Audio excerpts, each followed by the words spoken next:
My son asked me to briefly repeat a story I've told him before about my experience in the Marine Corps back in the fall of 1953 on the Hook.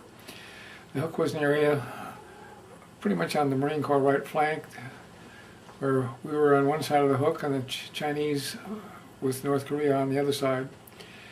And our company commander asked that one platoon, not mine, attack the Chinese side of the Hook, and asked me to have a reinforced squad of about 18 men be a backup to help them out if they needed help. So the attack took off this morning. We hit them with air attacks, artillery, a tremendous amount of artillery going back and forth. And the platoon took off and went on the attack. And then they were having a lot of trouble, getting a lot of wounded and killed, and so I was asked to reinforce them. So I took my squad in. We went across some low ground and went up the Hook to where the Chinese were.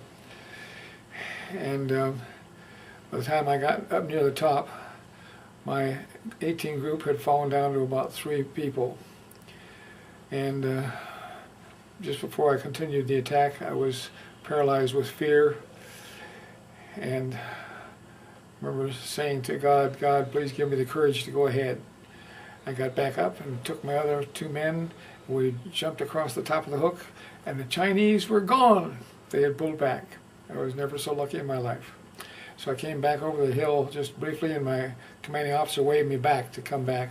So I went along the edge of the bottom of the Hook, what would I say, the edge of the Hook, crawling back, walking back, and with these 2 other men when the Chinese hit us with artillery and mortars.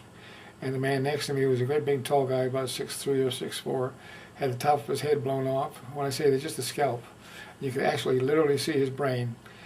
And he was disabled, of course, and so the other guy and I picked him up and carried him back to our lines. And it was largely that conduct. That I had some other things that was mentioned in my Bronze Star, but it was that carrying this wounded man back under combat and artillery fire that led him to give me the award of the Bronze Star.